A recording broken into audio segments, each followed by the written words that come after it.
Welcome back to the Convo Couch, everyone. I am Pasta Jardula. And I'm Fiorella. And Jonny Sue is still spinning on those ones and twos. And he also did some great spinning in El Monte yesterday, fam.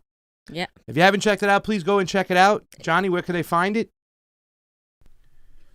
True Rebel Network. Check out True Rebel Network. And it's also on the Convo Couch, right? Johnny did a little live stream. I did a live stream kind of explaining all the clips, but then you got the raw clips on True Rebel Network. Sounds and good. Beautiful clips, some good shit going on. We'll have to check it out. I don't want to say it's good shit because it's sad. It's really sad what the police force around this country can do. Yeah, the lack we're of gonna talk training about that, yeah. and the lack of, and once again, the whole screening process, the people they're hiring, I don't know what's going on. These people, these cops have some mental issues, the way they start taking out these batons and beating people fucking down, fam. Are you saying? No, I was just going to say they're not going to stop when they have a DA like Jackie Lacey here. Nope. So that's a whole other thing. Also, Gascon then is running? Yeah, Gascon is now running. Rachel, he edged it. It was actually a lot closer. Yeah. But I was going to say, God damn it, I just lost my train of thought. Sorry, what are I saying? We're talking about. No, but okay, never mind. Yeah, no, I was not the police. Oh, Jackie shout out Lacey. to Fire Breathing Rob. I was on his show this morning, and he's going to release it, I think, at some point. We talked about, he's in Florida, but we talked about the election, Bernie, all of this. Where do we go from here? Everybody has the same concerns. So he has a show, Fire Breathing Rob. Yes. He watches us, so. Nice. Yeah. And shout out to my mom. I'm wearing a new shirt again. You know, love you. Thank you for sending more, please. You know the address, the long sleeves, blue. It brings my beautiful eyes out, and I don't use them when I cook pasta, so there's no gravy sauce getting on them. Listen, we only have 5 viewers. We had 7 a couple seconds ago. The ROKFIN. Join the ROKFIN. Jump in the ROKFIN. Ladies and gentlemen, help us out. Let me tell you about the new format, just in case you forgot it. What we're doing is we're streaming live here on YouTube and here on ROKFIN, and also on Periscope, via Twitter, those sort of things, whatnot. Then the live stream will be taken down off YouTube, but we will put up shareable clips back on ROKFIN and on YouTube. Now, you can catch the stream in its entirety in 2 places, on ROKFIN or on our Patreon. So thank you to our 95 Patreons out there. We need 5 more, fam. We need 5 more to get 100, fam. we need that magic number. Yes. Oh, by the way, the couple people who were on ROKFIN the other day, I'm sending them out their shirts. Tomorrow, I do the shirt program in the house, so you'll expect some shirts. There's 2 ladies out there. We'll be sending you some nice shirts. I got the cute ones, fam. Oh, the cute ones. For the ladies, yes, the good, comfortable material The ladies one. love the cute ones. So let's get started. It's Crazy Tuesday. I hope you enjoyed your holiday yesterday. Fam had a great show on Monday. She talked about what's going on with the Bernie delegates and how a man who's out of the race wins 40% of the vote, you said? Yeah, well, I just talked about how Bernie Sanders won 42% in Idaho, and then he also has 40% of the delegates right now up until that point. And there's still more primaries, which goes to show you that the mainstream media was trying to frame it like it was a really bad race. And that's in spite of all the rigging. I had to mention the rigging, the corruption within the campaign, the pandemic, everything else. So it's really interesting. And I think that says more about the Democrats and how terrible they are what they're doing. Yeah, and we're going to touch on some of those primaries that are coming up that are really important. Listen, it seems like we're coming out of the coronavirus situation. Who knows what it's going to be like? Yeah. We're still taking precautions over here, but in Florida, they're getting crazy. So we'll talk about a Florida primary coming on up. In Huntington Beach, fam, they're getting crazy. Yeah. It's just down. I mean, we'll see. That's what we're going to talk about. Yeah, but, Palm Springs. Excuse me. I just had a Biden moment when I had forgotten what I was thinking, and it reminded me of Mr. Joe Biden, who he said he told people they weren't black if they didn't vote for him. Yep. And then he also, in 2019, blamed effectively black voters for the cocaine epidemic. And let's hear a little bit of what he had to say, because look who called him out, fam. Oh, God. It wasn't on drugs was one that Pat Moynihan, and he's a great guy.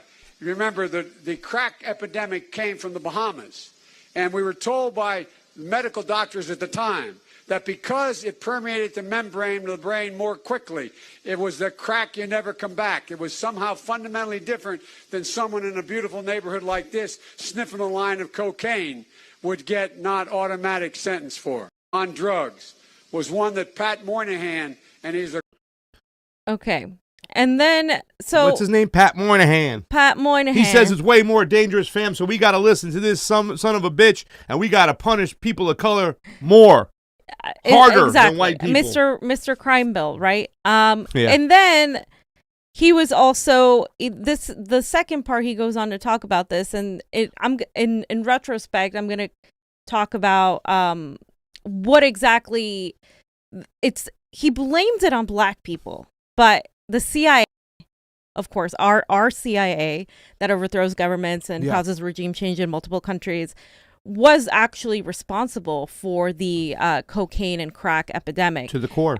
Exactly. Directly to the core. To the core. Yeah. And let me just say this much, too, as well. As I'm having a Joe Biden moment, what he's trying to say, he's trying to justify the crime bill. He's trying to justify the Rockefeller laws, which punished crack offenders harder than cocaine offenders, which we know back in the days, the cocaine users were in the discos. They look like me, you know what I'm saying? Like that Danny Terrio dancing on the dance floor and stuff. While in the ghetto or the smaller the more damaged part of times, the poorer areas were using crack because it was more it was a residue of cocaine, and he was trying to justify the punishment of crack over cocaine, and it's just a crock of shit. It really is. Yeah, and basically, the background on this, just to put it simply, is there's a really good article you guys should check out, and Johnny can pull it up, and it's called The CIA, Contras, Gangs, and Crack. They go through how everything that the CIA has pushed every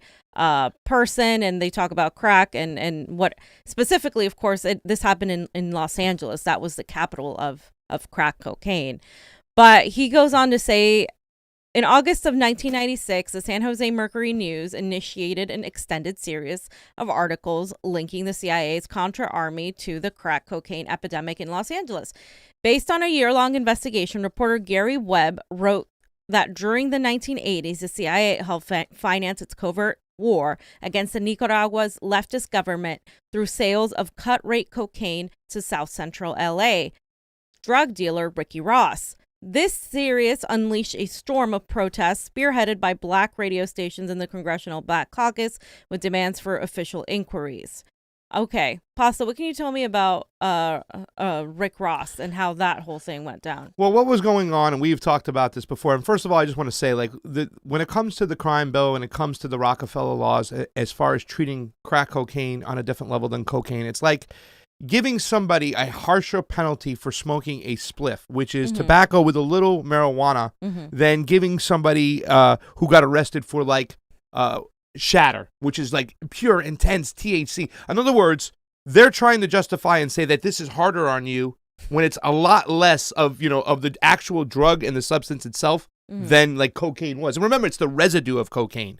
Okay, but when Biden stands behind this, it's what he's standing behind is what we're reading about right now, which is Freeway Rick Ross, who was given money by the CIA and cocaine and crack by the CIA to go sell on the streets, and then in turn take that money, buy weapons, and to then arm the Contras who were trying to maintain control over the Sandinistas in Nicaragua. And the Contras are the neoliberal warmongering the puppet government that we pushed in. Yes, and it's important to say, fam, when Joe Biden says this right here, he's been exposed. Yeah. He is standing behind imperialism. That's what he's doing. He's justifying the actual mechanisms that we use, ignoring where the root of the problem came by, because he's for it. He's for regime change. Joe Biden is a regime change aficionado, and this exposes him right here. This little thing, when he's trying to justify about crack cocaine over cocaine and the ways it went about and how it was created, it wasn't created in the fucking Bahamas. No, it was created by the CIA to get out in the streets, Freeway Rick Ross over the regular Rick Ross who sued Rick Ross. That's why Rick Ross became the popularity, because he took the name of Freeway Rick Ross, because Freeway Rick Ross was a gangster, fam.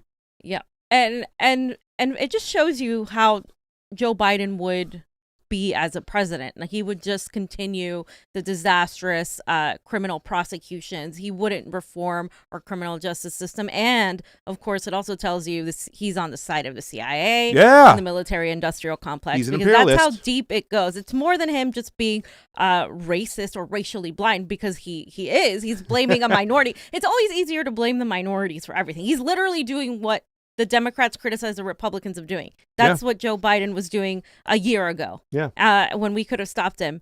And I'm just going to finish off by saying, reading this part of his article, which is really important Much of the CIA Contra drug story had been revealed years ago in the press and in congressional hearings.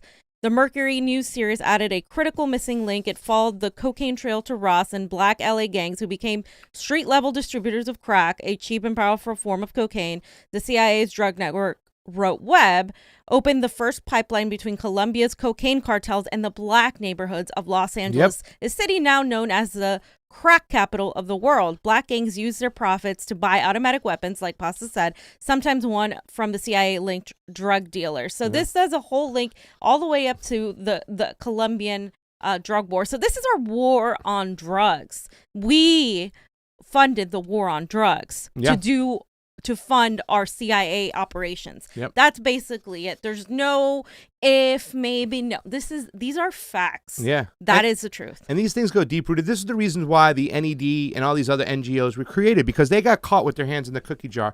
There was the whole Iran-Contra scandal where Reagan had to fire half of his cabinet because of this shit, because Webb exposed this shit and it got so big that Reagan had to do something. But then out of this was born the NED, National Endowment for Democracy, where instead of selling crack cocaine on the streets to buy weapons, and the weapons go in the hands of the LA gang members and the Contras, now they just use our tax money and take a piece of it and give it to the NED and kind of hide behind their empire mechanisms, their imperialist mechanisms. That's how deep this situation goes. And what Biden said last year, it's just a big time exposure. And not to mention, fam, that those people are now, they have kids. These people go to jail. It sets the whole remainder of that family up for failure.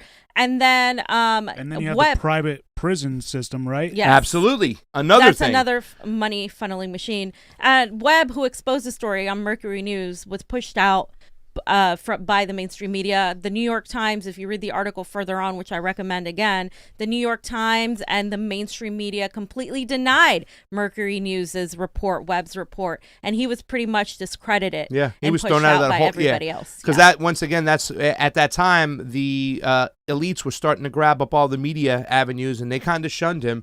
It said that he killed himself, but we don't know. A lot of people think he was murdered as well, fam.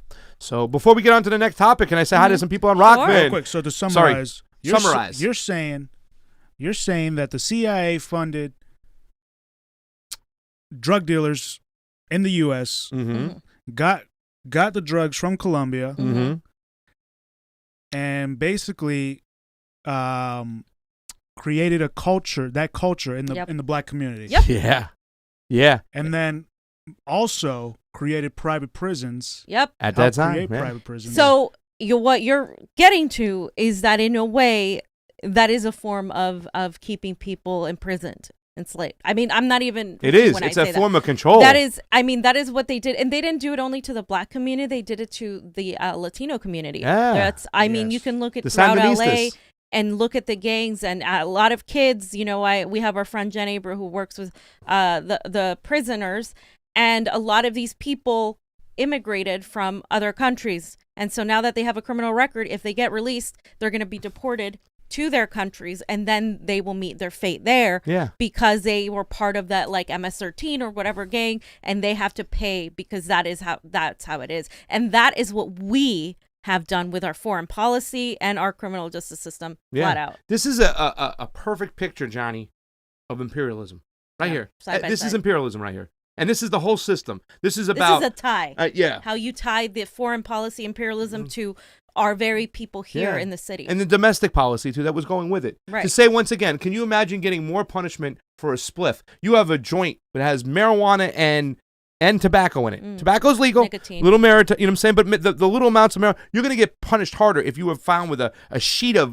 that shatter stuff, which is pure, intense THC, you know what I'm saying? Yeah. But once again, who uses those things and who uses the other? Right. It was big in the black community, and it's the most, once again, and then going and giving weapons for talking about elites in Nicaragua to hold power over, once again, a socialist kind of mentality, a company, Daniel Ortega and those people. May I add that the CIA dealers who sold the weapons to the black gang members one of them got 24 months in jail, and then was contracted by the DEA to be in a top level position, while the people, the gang members and the drug dealers, of course, are probably still in jail. That is the difference here. That is not just a racial difference. That is a power difference. It's a class difference as well. Remember, we wanted Nicaragua too, just the way we wanted Honduras, the way we wanted Guatemala. Panama. We want all their natural resources.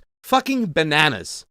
Bananas. I mean, I know it's a joke, but how many bananas are sold in the U.S. and it's owned by one corporation because we said we don't want the government? That government used that particular resource to give social programs to their people: education, food, water, shelter, and it was taken away from them. So the UFC, the United Fruit fucking Company, can fucking own that, and now it's Dole and Chiquita. So it funnels down to one person, a group of people, rather than a whole society and a whole culture that could live off those resources. You know what I'm saying?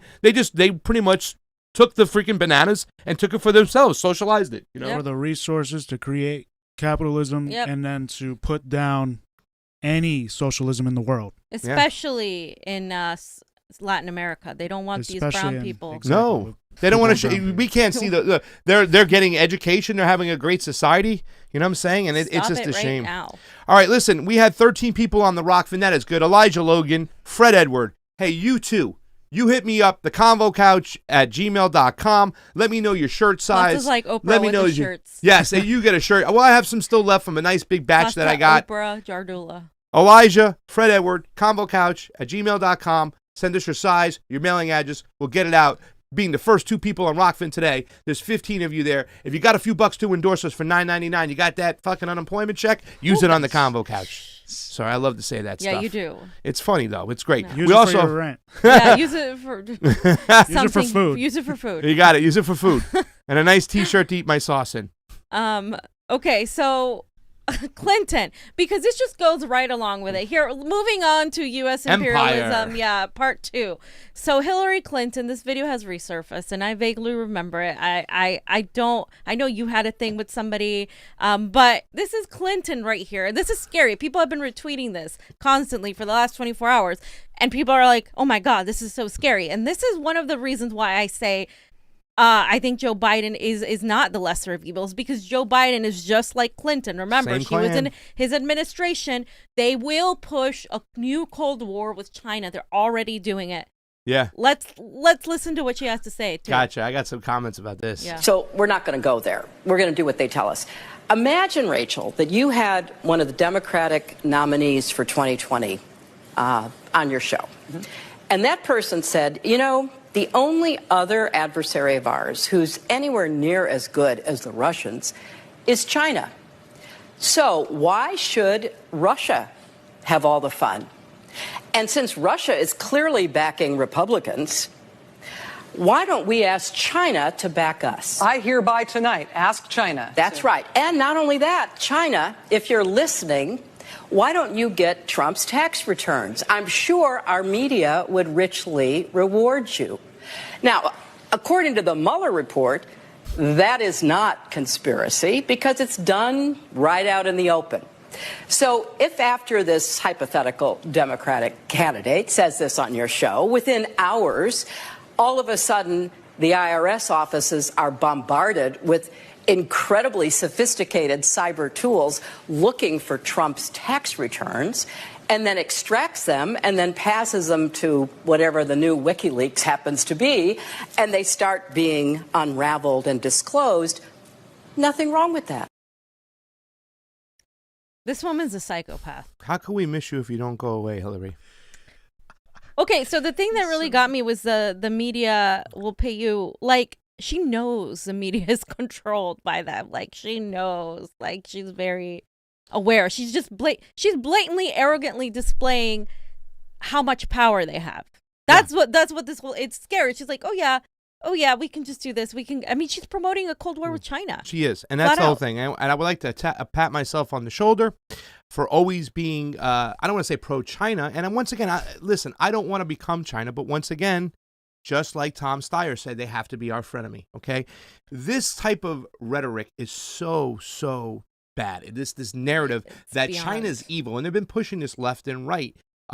Jimmy Dore did a great show with Danny Haifon the other day. I like to say I was way out ahead of this with Mark Sloboda, and we talked about this. We don't have to become China. We don't have to embrace anything they do. We just don't have to be hostile with them. We don't have to push another war because that's what they want. That's what the elites want. And they're even using this coronavirus to kind of push that kind of rhetoric and that narrative. I watched the CARES Act debate on the floor. It was a hell of a debate. They just kind of blew sunshine up each other's other congressperson's ass, but several times. It was about 10. It's literally what they 10 Congress people, a couple of Democrats, mostly Republican, and Americans are together today, even though this disease came from a disgusting wet shop in Wuhan, China. They're pushing that sentiment, okay, of the authoritarianism of China. Once again, I'm not saying that China's great, but China hasn't started wars in so many years. And like we pointed out on the show almost a year ago, remember, fam? I talked about, the Hong Kong Decency Human Rights Act, whatever. It's all littered with NED board members on the board. And this is where the Democrats and the Republicans agree always. When it comes to regime change, when it comes to pushing neo-McCarthyism and a new Cold War, this is where they agree. And this is where they're going. And she mentioned Russia and China, right? And these are the two people. I mean, China, let's be honest. China, a lot of shows had pointed it out, like the Libertarian Socialists and Space Cowboys show, Firefly, where they're speaking Chinese, because everybody's been predicting that China is going to be the new empire. They're middle class right now. The majority of the millennials there are able to already have homes. In our country, that's not the case. Millennials are in debt. So China is definitely ahead of the curve when it comes to their middle class, when it comes to how well they're doing economically compared to us. That is definitely a fact. So why, of course, we're going to push a new Cold War. And there's just so much going on with the CIA there that we've literally funded their opposition governments before against communist China. I mean, you can say what you want about communist China, but it is not our duty to continue to support anything. There's no pro-democracy. Those groups are there to impose regime change. And I do not stand for it at all. Again, as Pasta said, this isn't about, hailing communist China. This is about us staying out of people's problems, especially now that we have a lot of our own shit to deal with. And we even remember when we asked Tulsi the question about NED, she wasn't even caught up on it. She eventually got caught up on it. But, some of us, we looked at this a long time ago. You can see this coming again like a slow meteor coming towards Earth. And we saw this a long time ago. That's why I got so, I don't want to say pro-China, but just saying we need to not get aggressive. And the funny thing is right now is that you have a lot of outlets that I like Zero Hedge, that are kind of claiming that Joe Biden is more pro-China, that he's in bed with them, he's dealing with them. Meanwhile, Joe Biden in the debate is saying that he wants to move 70% of our Navy into the South China Sea. You know what I'm saying? And like I said before, he also talked about the Uyghurs. It's more nuanced to what's going on. They got 1 billion people over there in China, okay? And once again, the poor, like Fiorella just said, they're moving out of poverty. And as a progressive, I thought the number one thing we're supposed to be against is war and poverty. So, I mean, I would like us to just stay away from it, stay out of it, not get involved, and definitely not use the NED to pour gasoline on the fire of protests that are going on and taking a situation and just exasperating it. Not to mention the danger of Cold War. I mean, nuclear. It turns into a hot war, right? Well, yeah, and then it's also a money funneling machine. It's going to funnel money out of our economy, money that we're not giving to the people. We have money, we just don't use it in the right way. We give it all to the military. So again, this is, as Tulsi has mentioned it before, as a few other candidates running for Congress have mentioned it. China is the new Russia when it comes to the Cold War. Well, that's the thing. Even I talk about Flynn, and I don't want to sound like I'm pro Flynn. I think what they did to him was disgusting. General Flynn did call out Obama's administration when it came to Syria, but he wanted to pivot his energy and attention towards China himself, and that was the national security advisor for Donald Trump. So even, and it's like China, right? So even the Republicans, they're really bad when it comes to this. They look at China as the great enemy. They do. You know what I'm saying? Bigger than Russia now. This is where Donald Trump is actually hurting his chances. This is right here. Because if he continues with the anti-China rhetoric, he's going to lose a lot of the people that want him to stay out. Which group? The libertarians. Yes, he will. That's why Soraya Foss and all those other libertarians don't stay. The national security people, they don't, but that's why. They don't like this. There's a lot of libertarians I was myself. I almost called myself. Yeah. A progressive. Well, there you go. Freudian slip, ladies and gentlemen. No, there are a lot of libertarians that were hoping that when Donald Trump became president, that at the very least he'd be an anti-interventionist. Yeah. He always talked about the way he lied us, that Bush lied us into Iraq war, which was beautiful when Donald Trump did that to him in South Carolina in a debate. He lied about it. I was waiting for a Democrat to say that shit. And Donald Trump's got to say that shit. Yeah. But it seemed like he had this kind of like libertarian, anti-interventionist mentality. This is also his really little friends like Bolton and Lord Bolton. And the Mitch McConnells and those people, like they're all like they are hungry for war. So. And not to mention that she said the new WikiLeaks, whatever that is. Yeah, that so sounds like they're gonna push a neoliberal WikiLeaks. Maybe they'll like leak some info, but not the full story or something. Yeah, and then people will use it as a fucking New York Times will start using it as a reliable source. Yeah, that's called co-option. This is what they're doing. This is where they're at right now. They're literally having a war against progressives, against anything progressive. They want to get their hands on it, tarnish it. Elizabeth Warren was a tool that they used to do that. Well, I told you she was done when she was walking around with Hillary Clinton. That's it. I don't know why people are glorifying Hillary Clinton and the Democrats that are glorifying Hillary Clinton and the Barack Obama crew. It's like you're exposing yourself. You're done. And that's why Dem Exit is the only way to go. Just want to say hi to some people on ROKFIN. Holly Horn, you got your shirt. Thank you for watching it. ROKFIN, Fred Edward, and Elijah Logan are there as well. There are 14 viewers if you are on our YouTube. Gone over to ROKFIN, ROKFIN, endorse the CONVO couch. Fam, that's my so Jeopardy annoying. voice. Ooh, you're more annoying than he is. When he says that, he's not as annoying. Well, he had one of those things the other day. We had it, right, Johnny? We watched a couple shows. He does it like one every 3 shows. We watch Jeopardy, and I win in trivia every time. No, I won one time. No. Johnny, remember he did like this? He goes, "Oh, he's shaking your head. He doesn't get it. Oh, you didn't get it. I'm sorry. How much did you lose? How much did you risk? All of it. Oh, sorry, you get nothing. Our winner is." Like he just rubbed it in his face. Of course, we amp it up a little bit here on the CONVO couch. I beat Johnny two Jeopardy games to 1, you guys. Johnny also, too, has to have credit for fucking me being harsher on the candidates when I say they're wrong. Because he added that that just sounds like you're just dying. You're crying. Like you shouldn't be allowed to live. All so, right. Sam, what's going on in Florida? So, the CONVO couch is going to follow some primaries. We're going to do. We're going to get back on that trail. One of the states that's important to all of us on the couch is Florida. We have deep roots there. We know the people there, and primarily District 23. So I want to talk about some fun facts about what's going on in Florida. Number 1, this is the second primary of the year in Florida, which is kind of odd, fam. In March 17th, they had their Democratic presidential primary, but now on August 18th, they're going to have another state primary. This is what people do rightfully criticize about. Like, this is definitely like a more conservative outlook here. Like, can we just stop? Can we just make it one day? Like, I think everybody on any side of the aisle wouldn't mind having one day to just take care of it, right? Like on either side of the aisle. That's like, gotta be done by design. Obviously it's done by design is what I'm saying. It's ridiculous. Yeah. Who's gonna it's hard enough to get people to vote for one day, let alone 2 days in 2 random months. Like, what the hell? It's and hard then to a third time for the general election? Are you 3 crazy? in Florida. Get the no fuck wonder outta they have here. like no people vote. Well, remember when Johnny first joined the CONVO couch, we started talking about elections and stuff. I'm like, Johnny, curious, why don't a lot of young people vote? And he goes, they don't believe a vote's counted.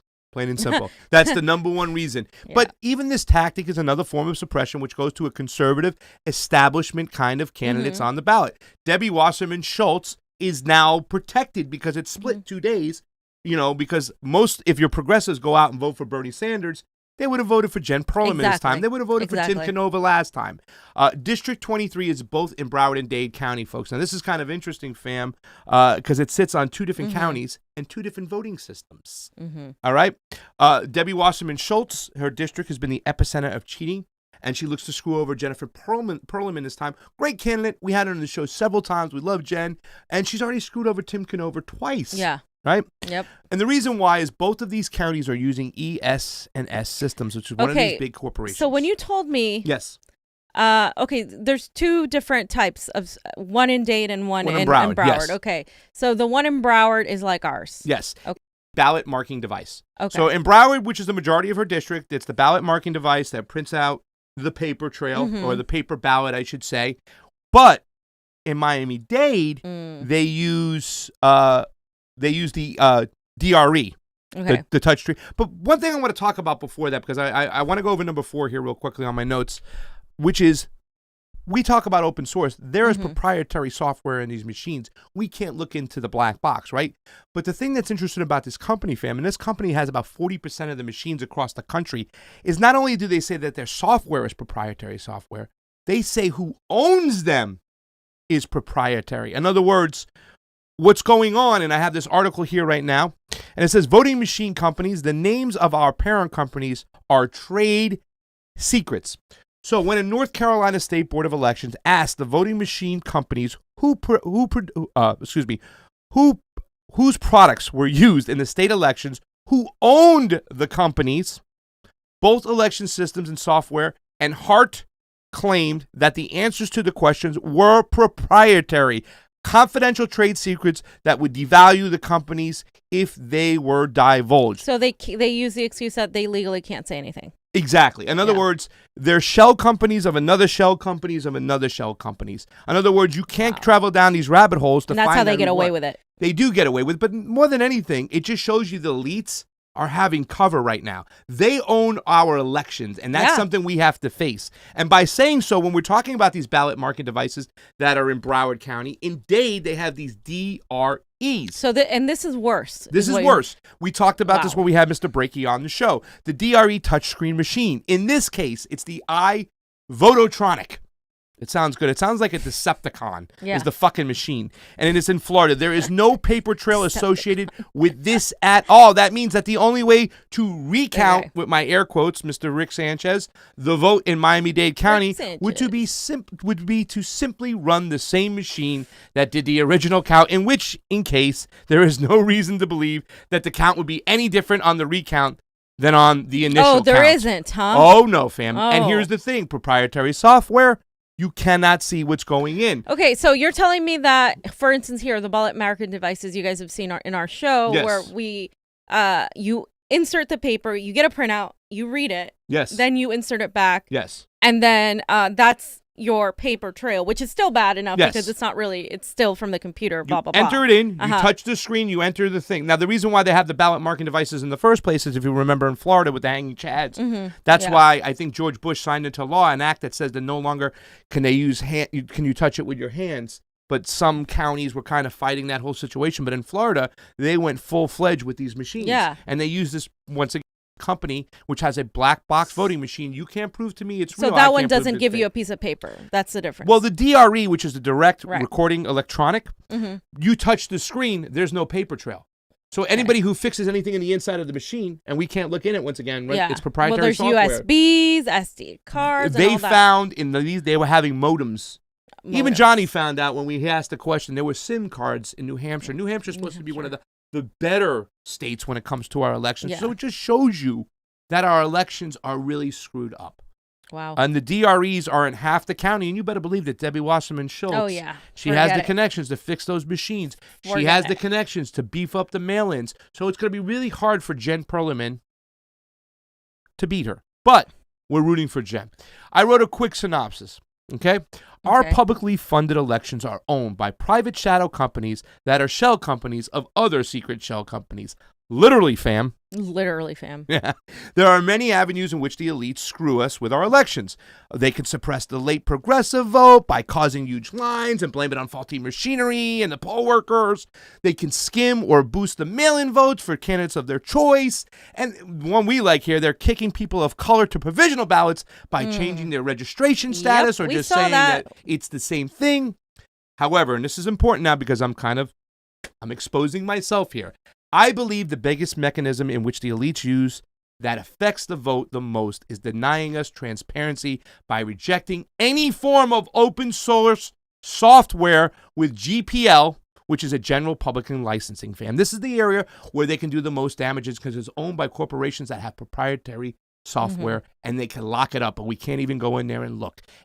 Joe Biden, all these other people, Debbie Wasserman Schultz, even Tim CONVO, when he got 5% across the board in every single freaking This statistic. sounds like this should go to the Supreme Court, because wouldn't you have a case saying that they're supposed to be open source? So how can proprietary software? Well, that's the thing. The trailblazer, Alex Padilla, who's like, you know what I'm saying, of Secretary of State's, was touting open source, right? Right. But we were close to the open source community here, whatnot. There's a small different. It's funny because a lot of different election integrity activists, they're in different areas. We had Breaky on the show. He's more about looking at the digital printed images, which worked in Alabama, and he caught someone. Some feel they have to go to all hand counting. There's all different mechanisms. There's a whole bunch of groups out there that are really promoted that push the Russia scare, the narrative, the kill chain fucking video and stuff like that. And it's a shame. But the people who really, I think, that I've matriculated to most, and I think I see people like Tim CONVO really coming around on it, is understanding that open source is one of the most important things we can do. Because what we do is by using an open source system, we now own the elections. Then we can start fixing everything else. Or we can hire somebody who's going to fix the front of the house, right? Not a Dean Logan, but somebody who's going to make sure that he knows how to put systems into play, that when we walk into an election center, there's not two young kids answering people's questions who've never worked an election before and they don't even know what to say, and then you got people who are 80 and 90 operating the iPads. Yeah. In a 3-hour line out the door. Well, not even putting aces in places, like 5 machines right? in a $50,000 kids college. Yeah. It's insane. Yeah. But listen, we've opened restaurants before. My whole job was opening up restaurants. Can you imagine if we did this right and stuff? We would make sure everything was in place. We would do practice stuff. Like I would do like cartoon characters, like come vote for your favorite cartoon character, whatever, to test the system, to show transparency. For your favorite show. No, really, the front, and that's the thing which I've kind of drilled into some people's head, because a lot of the open source guys, and there's a close one, a good friend of mine, he even at first he goes, well, as long as we establish that the elephant in the room is the open source situation, I get it. But even Tim CONVO said, sometimes I think it's a distraction when they talk about the suppression measures on the front end. No, they put as many holes in the boat to get as much water in as possible. Yeah. The provisional placebo ballot is another mechanism. Yeah. This is the most important one, because once we have open source, we now own the system. We own the elections. We can fix everything else after that, especially the mail-in ballot and whatnot. But you can see I put an article about this up, and it talks about it because Alex Padilla had to change his tune. The open source community forced this upon him, fam. Now, let me close this ad over here. And it says right here, Los Angeles County's new, quote, open source voting tallying system isn't open source just yet. Okay? And I want to there was one part, I should have had it ready, John. I'm sorry. This is what we talked about, where Alex Padilla had to pretty much say, where is it at? If you see it? Yes, there. It was, can you read that? I don't even know it.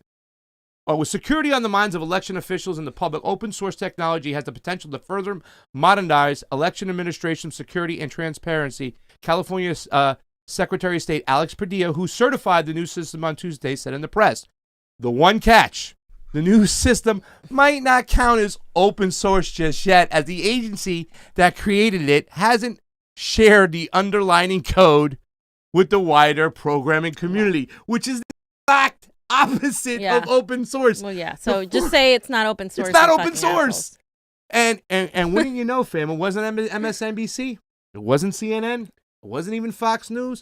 It wasn't the Young Turks. It was the CONVO couch who caught up. And listen, we've played different parts of this same video when we went and confronted Jeff. We played a point when Fiorella asked him about the precincts that are open. He says, we're going to open up 1,000 precincts for 11 days. Johnny, what did they open up? Like 230 of them we caught, right? So we were catching all this stuff. We keep referring to this video where we were prepared and we knew what the fuck was going on. We knew what would happen, and we tried to, we knew we weren't going to be able to stop it, but we tried to warn as many people as we could. Yeah. It was like I think it was with 10 days out, me and John just looked at each other like, this is going to be a fucking disaster. There's going to be long ass lines. This is going to be a disaster. And people got pizza twice. Yeah. And we knew that before going in, but 10 days out when we went out and saw for our own, we went to 11 precincts. We were like, all right, we were right and it sucks. It because sucks, this is our we democracy. didn't want to be right. So this is a little video of Jeff Klein who is the assistant to the registrar. Remember when we saw him down there going for the fucking... I punked this guy. I'm like, oh, you, Jeff Klein. I am disappointed in you. We're going up to count these provisionals that you assured us. When in this same video, he said, no, you're going to be able to go vote conditionally. Yeah, after the election, we went and saw where the provisional ballots were being counted, and he actually showed up, which was funny. He didn't know we were coming. That's the power we got, fams. You know what I'm saying? Like yesterday, I covered the El Monte thing. Like the mayor showed up. The chief of police was stalking the protests. Yeah. We're making waves. Well, we got power in numbers, so let's see. Jeff Klein, listen what he says about the open source when I ask him, where's the code? Okay, where are we getting the voting machines from that you said we're purchasing? The voting machines, where are they? The actual machines, where are they coming from? Where are we purchasing them? We developed them. Are they being purchased from? The county paid for them. From Microsoft? No. The county developed the devices. They're 100% owned by LA County. We own the software. We have an advisory committee that also provided input, but it was ultimately developed in partnership with a firm called IDEO. They're a Bay Area design firm. This was actually the first elections equipment they've helped design. Yeah. And they use what's called a human-centric design. So they took a human-centric approach to designing the equipment, but it is 100% 100% owned by us. So it's not from a. It's an open source. It's open source because Alex Padilla wrote a letter saying that it was an open source election, but it's what we found out, and he didn't respond back to the open source community that it's not a JPL, which is a general public licensing. It means there'll be some part of the software that will still be proprietary property to someone else. That therefore we cannot look into that software 100%. Is that still going on because we have not gotten the code yet? So I'm not an IT person, so I can't really get into the details that much, but I can tell you that it is open source. Is there any proprietary property in there that belongs to anybody else other than the LA County? Because that's what I am hearing, that there is property within these machines that belong to somebody else that would not allow us to look at it. It's 100% owned by LA County. Okay. What is the name of that? So once again, he said it's 100%, but there's and if we go just a little bit further, John, on that, just like about 15, 20 seconds after Howard and Michelle speaks, I asked him again, I'm like, where's the code, man? Why don't we have the code? We don't have to necessarily go over it, but that's what we did. We asked him right there. We confronted him, and he was like, later on, he goes, well, I'll give you my card. I'm like, if it's open source, you're out here touting that it's open source, but yet you don't have the source code. Yeah. That's the opposite of open source. They you know how they do. They love to twist, They're give changing you the platitude definition. salads, and they're like, yeah, this is Medicare for all access. Like, oh, but it's Medicare for all, but it's access. Like, this is what they did the whole freaking primary. Yeah. The whole freaking primary. Okay. You got a super chat? I do have a super chat. I just joined ROKFIN and figured out how to stream it on my TV. Keep doing great work, says Luis Brooks. Thank you for the super chat contribution, Luis. We Luis. appreciate it. Luis, it is always I should learn. on the I'm couch. going to learn how to say it. Always appreciated on the couch in French. I found And then another I'll show. say- You should. I found another That's show. more me. I found the show. It was a doctor in Africa. She has a show, and she talks about American politics. She goes, and she said something like that. Then she said, fam. I got to play it back. I got it on there and stuff. It was pretty. And she said, fam. She said, you know, that's going right there, fam. It was awesome. She was talking about the coronavirus. She was talking about HR 666. Yeah. And how bad it is. It is bad. Okay, fam. So that's a lot. And we have our own set of issues. I know Johnny covered the protest in LA yesterday. Oh, sorry, in El Monte. Were you done with that, by the way? Well, yeah, it was just, I just wanted to say that without the ability to look inside these black box voting machines that are owned by all these companies, ES&S, Dominion, whatnot, I mean, really, to tell you the truth, I hounded him in that meeting about open source, and he was going around, the message was, the propaganda was, go out and tell people we got open source. Well, where's the source code? He wasn't counting on us showing up that day, fam. How many times did he tell us, I'll give you guys my card later? In other words, don't embarrass me now because I ain't got the fucking answers to the real questions. You know what I'm saying? Well, they never answer when you actually. And no, he did answer you, but he never answered the question. So no, he didn't. Well, he claimed it was open source, and you see that Alex Padilla said the same thing. He says it's not technically open source because we haven't showed the source code. with the community. But now the propaganda rhetoric is out there. The narrative is out there that we have open source. And we don't. There was an election integrity activist trying to tell me I don't know what you're talking about, Pasta. We have an open source system. Like, are you fucking nuts? No. Are you fucking nuts? You don't know what you're talking. You're an election integrity activist and you're telling me we have an open source system? We do because not. Alex Padilla told you that? Because Dean Logan told you that? Come on, man. That's what's so sad about this is that a lot of people aren't looking in this area. This is the first thing that needs to be done. Remember the Big Short? Mm-hmm. Zero. So we have zero transparency. You're Zero. so annoying when you do that voice. I gotta take this call. Doing nothing. You're so annoying. Yeah, well, we can demand free and fair elections outside the electorate too. That might be what it takes, you guys. We might. I don't think they're just gonna like pass any legislation for this if we don't demand it, and that goes for everything. And along with people like Alex Padilla and corrupt people like what's his name, Dean Logan. We also have a huge problem in LA County where we have a corrupt police department. We have a corrupt DA, Jackie Lacey. Mm-hmm. And like I said, yesterday, Johnny went to a protest where cops had beaten up a young woman. And there were protests there. So you guys can check that out, what Johnny covered, because it's a lot. And he was there. And the mayor came out, and we have this kind of adversarial relationship with the law enforcement. If you're a protester, if you are somebody that really like stands up to unfair, unjust authority, there's an issue. But LA has gone further. They have increased the police budget, but simultaneously slashed the public services and the working class communities. So these working class communities before were already poor. We have homelessness. We have people who are being evicted because they can't pay their rent.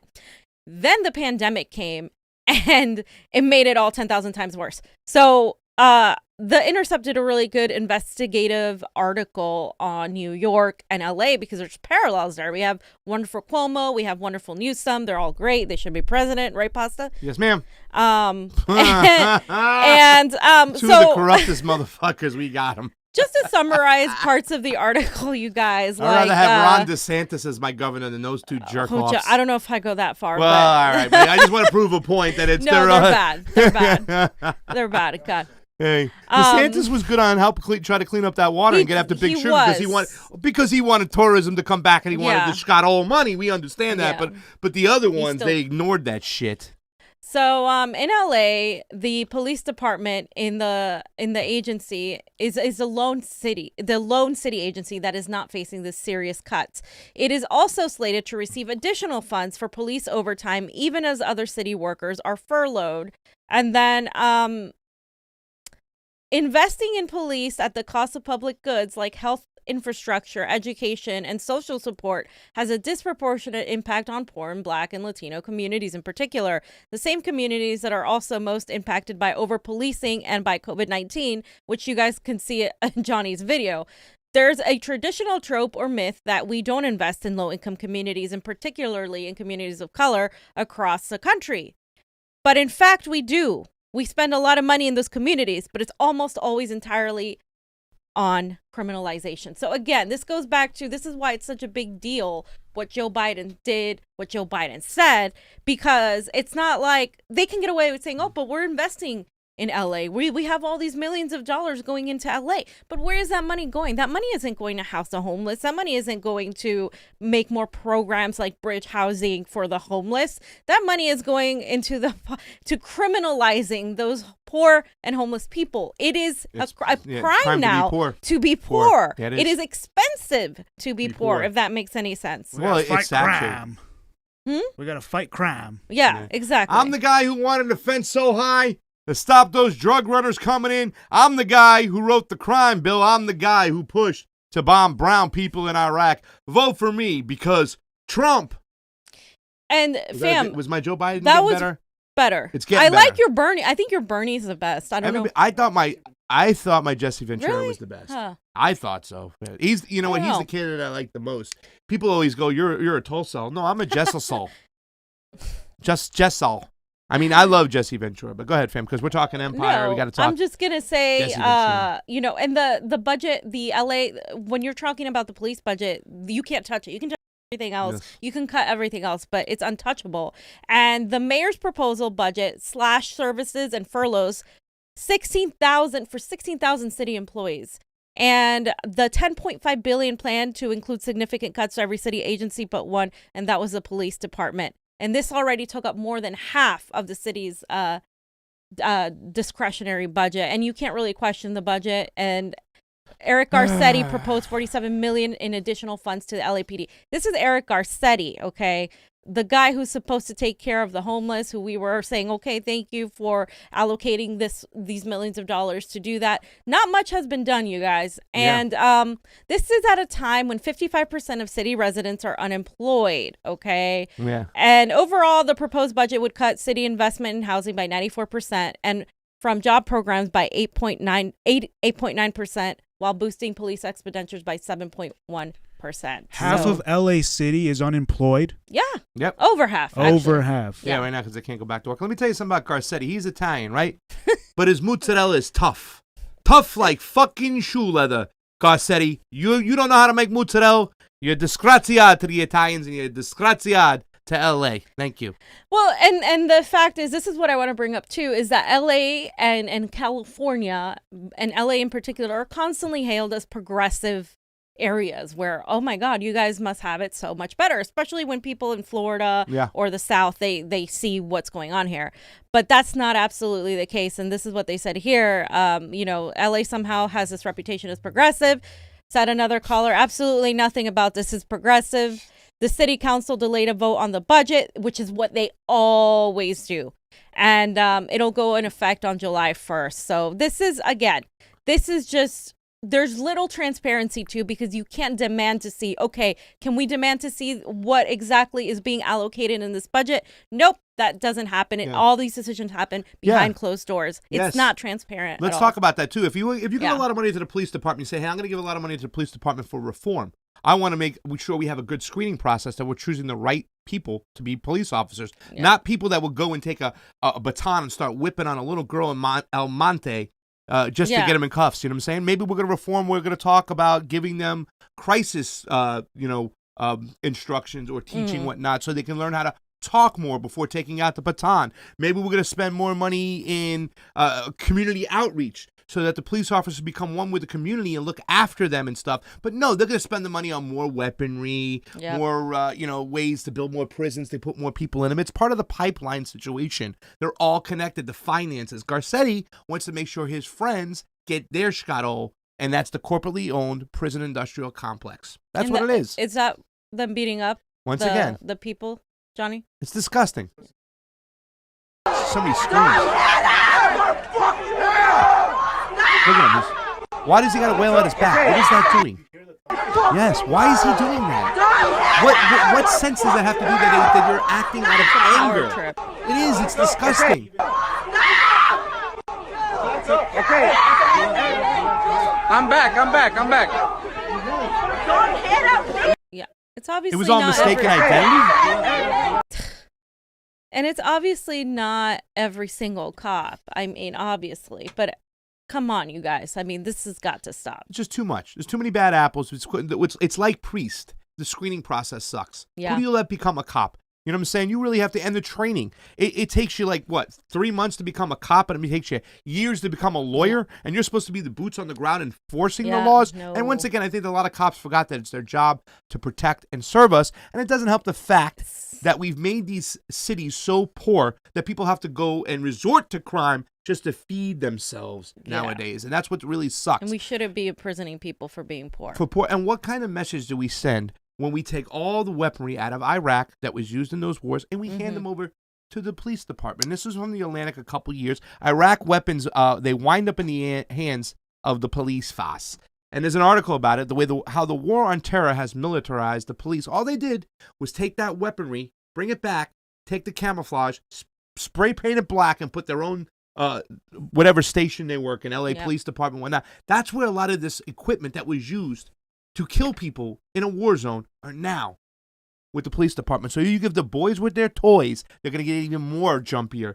You know what I'm saying? Yeah. It's the whole mentality you're setting, the subconscious mentality that you're setting when you give people these Jesus. weapons of mass destruction and everything. They're not weapons of mass destruction, just bullying weapons. You see SWAT teams with assault rifles. And, Yes. And then Tanks. Remember we covered in the very beginning. It was probably over a year ago when the SWAT team raided the marijuana dispensary over here in Pasadena. Yeah, 2 SWAT cars going down the street in Pasadena, and they had like 2 old veterans. For and SWAT tanks, and then like the medical marijuana police place. walked in with fucking assault rifles and shit. Like You wonder why people want Johnny, guns? pull that up. You wonder why people want guns, you guys? I mean, this is the thing. This is why I can't argue against guns, because even though ideologically I don't like guns and I would rather not have them exist, the police are armed.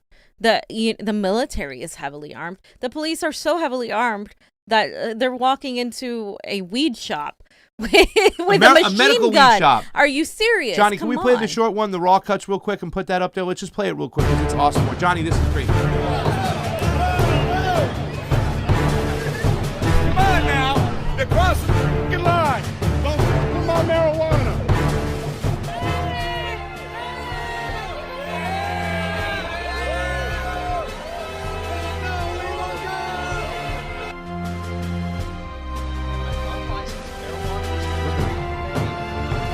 Look at him. We use those whenever we're going to high-risk warrant service or we get called out on a barricaded suspect. Hell no! We won't go! Hell no! We won't go!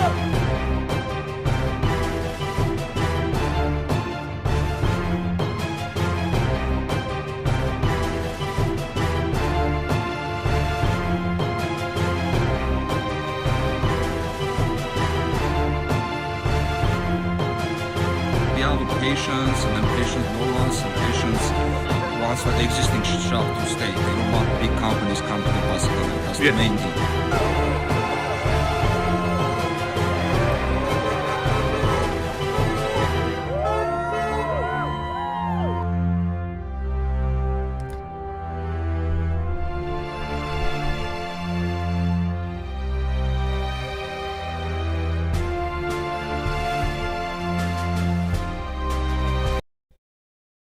Can I just say that? Good work, John. Yeah, that was a great video. The tank, and all these things. How much does that cost the city of Pasadena? Because seriously, helicopter, fam. if you guys don't care, if you think marijuana is a gateway drug like Joe Biden thinks, if you think, it's like the freaking reefer madness and all this BS, like even if you think that about marijuana, how much is it costing us taxpayers? Yeah. Right? Like to do like why? To go down the street, Colorado And they have Boulevard helicopters here every all 2 the seconds, time. literally. Why? Because near our neighborhood there are a lot of people of color, and they're always monitoring here with helicopters and law enforcement. They're all huge presence in Pasadena, and before the pandemic, there was always so many cops on Colorado Boulevard. Yep. Like so many. And they would just arrest people for nothing. Yeah, they would just terrible. arrest people. They're just terrible. And you're in a poor part of town, you're going to jail. Gabriel Akari, thank you for the super chat contribution. Gabriel. Always appreciate it. Account. Keep up the good work, Fiorella and Pasta. Much love from Sweden. Gabriel, don't forget about Johnny Sue on the ones and twos. We want to visit in He's Sweden, making us by the look way. pretty. We bring the rawness. He cleans it up. Eileen Tepper, thank you so much for that super chat contribution. Eileen. Thanks for everything you do, guys. Thanks for everything you do, because you Come on, guys keep Eileen. me alive. You keep CONVO, Eileen. CONVO, Eileen. Oh, okay. So, fam, the last topic we got to talk about, I also want to say thank you to all those people on the ROKFIN. Elijah, Logan, Holly, Horn, Oneness, and Fred Edward. Fam. Yeah. You So got coronavirus. There's a coronavirus conundrum happening right now, You okay? think? Because, Jesus there's a lot of people, for Christmas. instance, like Kim Iverson, who have said things that are different than what everybody on the left is saying, and she's gotten a lot of flack for it, etc. But we're finding out that this coronavirus isn't as infectious as we thought. So according to the Washington Post, it does not spread as easily through contaminated surfaces as we once thought. And let me just pull it up right here. No, this one. Before, they would say that it could last on all these surfaces Yeah. for so long. Yeah. And there was a scientific study put out for that. And it said I don't even know what to believe when it comes to this shit. So it said the revised guidance now states that the virus spreads easily between people. It also notes that the coronavirus, which causes the disease COVID-19, is spreading very easily and sustainably between people. The CDC made another key change to its website, clarifying what sources are not major risks. Under the new heading, the virus does not spread easily in other ways. The agency explains that touching contaminated objects or surfaces does not appear to be a significant mode of transmission. The same is true for exposure to infected animals. Okay, so we can't blame the Chinese now? Can we blame the Chinese still? Well, we probably can, and they probably still 'Cause will. The whole animal thing really makes me think now we can't blame the Chinese because that was the whole thing. Well, yeah, but that changed several times. People were saying it was a bad, then people were saying it was a rat, then people were saying it was a lab, and it's like, okay. It was a lab, as far as I'm concerned. And for me, it's like I don't know what to believe as far as how it happened. But I do want to say that it's interesting now after all these months that all of a sudden now they're revising it. At least they're being honest about that. But at the same time, I'm like questioning, like, maybe this isn't as deadly from the majority of the population, because we know people died from it. Somebody close to you. I know several people who have been infected. We have seen what's happened. It's very real. But at the same time, a lot of people never got tested, so the virus rate of infection is a lot lower than it should be. It should be much higher, which means that the death rate would be lower, right? That's just common sense.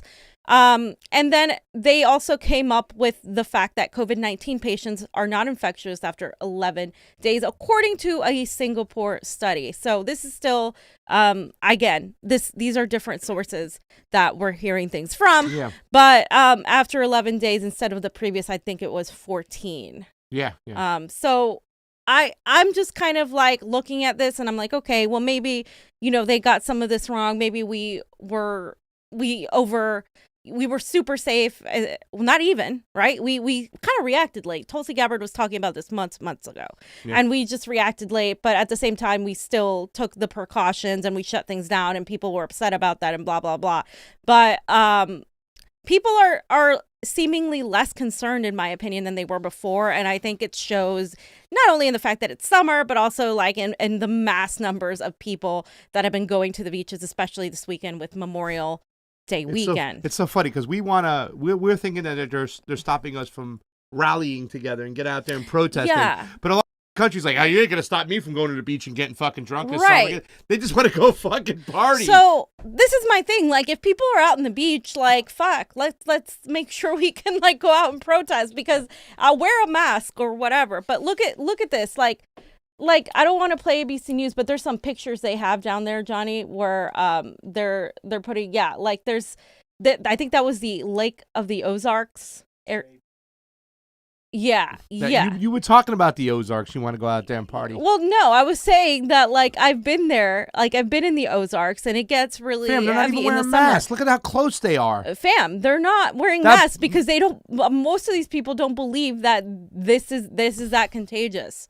That's the thing. They're gonna really take the chance though, just to go out and party in a pool with a bunch of other people. This is one area, oh my Johnny. God. Scroll down. This is just one area. This is ridiculous. I mean, and let me tell you something. The state out here in California says don't reopen. There's counties that like in like Orange County yep. and Riverside County yep. that are pretty much going, fuck you. We're opening it up. We're not telling people to stay closed their businesses. So it's just scary right now at this point.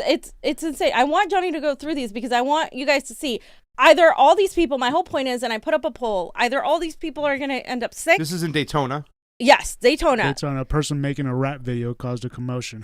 Yeah. So, Johnny, we were throwing money out the window, right? So we were in Florida, and there was a lot of people at the beach too. And this is getting worse though, because I haven't seen that much. He's throwing money out the window and people are going crazy. Let me say something, Johnny, right now. At least he's giving more money than the Democrats are giving. The Congress. Say, Johnny, I always told you if something fucked up happens, it happens in Florida. We saw the bike crew with the kids on the bike. They're in the middle of the coronavirus. Yeah. Here you are again. Where is it at? Florida. Florida. There it is, the beach again right now? Yeah, so this is, I believe, Clearwater Beach. There's It's some one of old the people nicest walking. beaches in the world. There's I mean, some the old people water's there. warm, it's clear, the white sand, it's beautiful. It's beautiful. It's one of my favorite beaches. Clearwater, Florida? And yeah. Clearwater, And you know where look it's at, right? Look how full it is, though. Yeah. Of course I know where it's at. What do you think I am? Sorry, I'm... And there's more. It's south of your hood. And then the Toronto. Okay, but then there's some pictures on CNN, and mainstream More media, they pictures. always get the freaking best pictures. But this one is really interesting right here. Jesus this is Christmas. in where is it? Indiana Dunes. Indiana Dunes. Is that in Indiana? Is that what it says? Yeah, Indiana Dunes National Park. I don't know if it's in Indiana, but it's Indiana Dunes National Park. I thought that's in Florida. California. It's somewhere in the Midwest. I think it's California. I thought. It's a park. Northwestern Indiana. Northwestern Indiana. Okay. Yeah, and Pensacola. Pensacola, Look at that. Florida. Look at the freaking, oh my God. Man. Listen, So- if this thing is real, there's going to be another outbreak. Yeah, if this thing is as bad as they say it is, because I think it's real regardless, but I think if it's as bad as they say it is, we're going to see another outbreak. If we don't see another outbreak, then that's where I'm going to be like, okay, are we questioning? Look at the Trump tent. Is that a Trump tent? Oh no, it's on the next. It's on a different picture. Let me see. It's so funny But- to see a lot of Trump people out there Yeah. freaking yelling and screaming about our civil liberties. I love it. Yeah, Where's it's the funny. Ocean City? They don't even realize they're sleep. I mean, I don't get it. Like, why are you out praising Donald Trump and kind of going against the? Yeah. I don't even know what. Fam, this coronavirus has So- drawn everybody crazy. It's gotten Johnny- half past stupid. There's a picture. If I thought I put it in there, but it's on Twitter. It's on Venice Beach this Saturday. That to me seems one of the fullest I've seen. Venice Beach on Saturday. Did you repost it? I thought it was but you can just How am I supposed to find it? well, it doesn't matter. Okay. But it was like full of just people. It's crazy. And Yeah. Huntington Beach too, Johnny. We went. You That's guys went also to full of Huntington, people. so I mean, Well, we in went Riverside, to check it out. Riverside County in Palm Desert, there was a bunch of people out there. No, Indiana forget Dunes State Park is on Lake Michigan.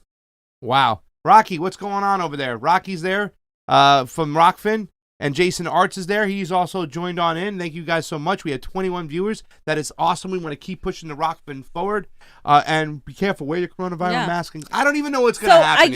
I really have I don't even know what I'm to in tell the you. middle when it comes to the coronavirus because I think it's real, but at the same time I think there are some things that are questionable. For instance, the censorship and the privacy laws and the infringing on our civil liberties. I'm starting Yeah. to sound like pasta, but It's yeah, the truth, this though. is the truth. It's Yeah, the they truth. try to pass that trace. Yeah. They're trying to pass it. Oh, you know what? I'm going to look it up because I haven't looked at it. The See 6666. if they got something. They're talking about it. And here's the thing, too, as well. When a situation, a crisis happens, that's when they usually interject laws to Yeah. invade our civil liberties. Yep. Let's not forget, and it's a lot of Democrats who fucking do this. Yep. Jerry Nadler was the sponsor of the fucking Patriot Act. That happened when? Right after 9/11, when everybody was scared and they were frightened, and they were able to convince the public that, hey, man, we need more laws and more avenues to go in and look at emails, to go in and spy on people. So we got to catch the criminals, the terrorists at the Yeah. time. We could have caught them if we had, if we had less roadblocks to get warrants. So what did they do? They were spying on us. You know what I'm saying? Yeah. And they usually leave them in place. And no matter what, this was created after 9/11, right? You think after they got the situation under control, supposedly, that they would remove the Patriot Act? No. They keep it up there. Why? Because now they can spy on us. And Edward Snowden showed us. They spy on us, the citizens, 5 times more than they're spying on anybody else. It's not about really going after the bad guys. It's about control and keeping an eye on your own citizens so they don't get out of line. Now you got HR 666 coming saying, oh, you have coronavirus. We have to separate Fiorella from the fam and hold on to her. But they can do that now. You know what I'm saying? And that's why they haven't passed it yet. they haven't passed it So yet. But once it's going. There hasn't been any actions yet on it. It's just No. been referred to the House Committee on Energy and Commerce. So. Yeah, and once again, co-sponsor Rashida Tlaib and Tulsi Gabbard on this. Very disappointing. And that's the That thing is that, very disappointing. once again, trying to say that we need to take the coronavirus serious. We get it, but Sure. you can't do it at this cost. No. Okay, Not those at who the give up cost a of little our- freedom just to obtain a little safety deserve neither freedom or safety themselves. That was said by George Washington, and that's what they're doing in this situation. Hashtag we miss George Washington. We do. Johnny, what else we got before we get out of here today? You know, we have 20 people on the ROKFIN, and we got 210 on the YouTubes. Thank you to all who left the Super Chat contributions. Thank you to all who are our Patreon. Thank you to all who endorsed us on the ROKFIN. If you haven't gone over to the ROKFIN, ROKFIN, join up. Hang out with the couch. We want to make sure that we have more followers than Nico House. And ROKFIN, you know, you can lock your phone if you're using the iPhone app and freely listen to the show. Oh yeah, you can listen to it as a podcast if you're and doing. if you sign up for premium content, you get everyone's premium content on the platform. So, real quick, just want to show that I did this live stream here earlier today. Yes, sir. So you guys should check that out. It's about the El Monte, how they beat a woman and 6 other innocent bystanders, and I did a lot of footage with the new camera we bought. Yeah, so we bought a new camera, and Johnny got a new camera, and it's really awesome. Really awesome. Awesome. So you guys check that out. Hey, listen, we're just getting warmed up. We know the coronavirus kind of slowed us down. I want to thank all of you who watched us. We put out a lot of content while this thing went on. Kind of fortunate for somebody, for a group that has a independent media show during the coronavirus. Yeah. Jimmy's done a lot of work. Graham's done a lot of work. Ron's done a lot of work. That's all we can do is do our work. Nico's done a shit ton of work. But we want to thank you guys who stuck with us, joined up, helped us out with the Super Chats, the Patreon money, the ROKFIN. You guys were amazing. And today we're going to send out those 2 people their shirts. I got 2 more shirts to send out to the 2 ladies. I got all your information. And thank you so much from the bottom of our hearts. Yeah. Right? And Johnny, sorry. That's it. I was just going to say, it's okay to question things too. Like I see a lot of people like saying, you know, if you question, for instance, a hydroxychloroquine thing, if you question that, then you're automatically a Trumper. Like, let's not fall into those dichotomies. Like, make sure to like read about. Tim Canova was getting a lot of crap for posting about that. And you know, like I said before, I think it has worked for some people in the past. It's long before existed. It's existed long before Donald Trump. Yeah. So we shouldn't make medicine but like a political thing. We shouldn't be politicizing medicine. Medicine is medicine. Keep politics out of it. You know, like stop. Like a lot of the neoliberal establishment is really harping in on this. So I just want to say it's okay to question. You can still take it seriously. You can still question the power of big pharma and the influence of big pharma on all of our medication, on all of our science, on all vaccines. Yeah. I was going to say. At the same time, I love that. I think it was you who put it up, fam, real quick. It was the little meme? The meme with the different types of. Where's that? Here it is. You're somewhere in the middle. Is yeah. On Instagram? Or? That one right there. Yeah, it's on Instagram. And it's. Believe it or not, it's okay to be all 3. I think he'll pull it up. There it is. Johnny's got it. It's okay to be all 3. Yeah. Situations are never black and white. They're way more nuanced than we really. That's why the cancer culture is awful, and that's why I always say, fam. And I think you've moved a little bit towards my ideology when it comes to this. God. Somewhat that people's political stance doesn't necessarily make them who they are completely. I know their political ideology might be a little bit different than who they are inside. Saying that they just don't, they're bad maybe mentally on immigration or immigration control doesn't necessarily mean they're racist. You know what I'm saying? We have to talk to them and see. Maybe they are a little bit racist, but maybe we convince them to not be racist, just like that one guy who gets all the Ku Klux Klan members to turn in their robes. Okay, that's a black man doing that. He's going to talk to the other side. If he's going to go talk to the other side, we have to talk to the other side. Communication. Right. Well, if a racist was programmed to be a racist, is it his fault? No, somebody's got to take him and show him that it's not right to be a racist. You know what I'm saying? Because being racist is not like a gene we were born with. It's a taught behavior. Yep. We have to unteach it. And if we cancel people out and say they're demons, whatnot, especially some of those people who just have those issues compared to those full-blown racists. Don't get me wrong. Full fucking blown racists that will, you call their asses out. That motherfucker who hit those people in Charlotte with his car, that piece of shit should die in a prison for what he did. Okay? But there are people who have issues, and we have to talk to them. We have to see. We have to change them. We have to convince them. They're products of their environment. We don't get anywhere by just casting them out. We talk to the other side, and that's the hard thing to do, but it's the right thing to do. It's important to have nuanced views. Yes. And then we fight for the right system. Absolutely. Together, because we can fix the system, and we can fix those problems. It's Absolutely. Doable. It's doable. You have to acknowledge it, too, and that's a problem sometimes. People don't acknowledge the systemic racism that's involved because they get away with it. You know what I'm saying? Yeah. The elites, they get away with it, and if you don't call that out, you know what I'm saying? And a lot of people politicize it on the other way, other side. It's very, very nuanced. It's like that graft. It's very, very, we have to question. We have to talk. We have to convince. No more cancel culture. I just want to mention really quick, Johnny, the Tara Reid clip that Eva put. I just want to make sure that everything's clear. When it doesn't show it in the full clip, but Tina and I discussed the Tara Reid. She gave Tina some of the documents, mainly from her. There was a transcript that said that was from I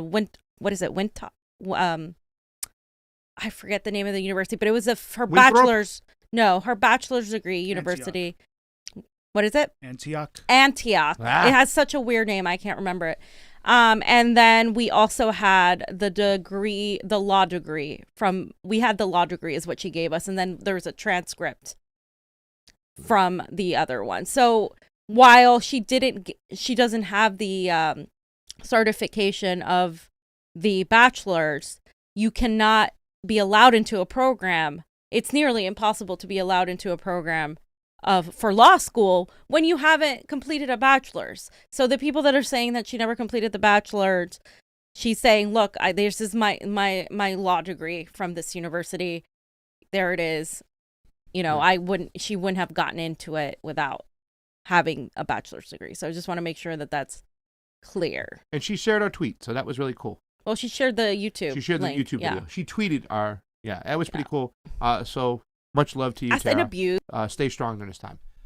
Johnny, anything else before we get out of here? That's it. All right, guys. Make sure you go over to our ROKFIN, ROKFIN. Remember, this Wednesday, we'll have our ROKFIN exclusive at 5 p.m. We're going to do like a little Ask Me Anything kind of call-in question. We had 3 people called in. I believe Holly Horn was one of them, right? Yes. So Holly Horn called in. We love you, Holly. And who else we called in? We had Glory Jones called in. Justin. You know what I'm saying? And Justin. It was awesome. This week we like to speak to some of you all out there. Jason Arts, maybe you can call in. Frederick can call in. Rocky Bellinger, we love you. Maybe you can call in. Mocracy, call on in. Go up, sign up on the ROKFIN, endorse, all that good stuff. So for Pasta Jardula, Fiorella, Johnny Sue on those 1s and 2s. Come out. Bye, guys. Peace.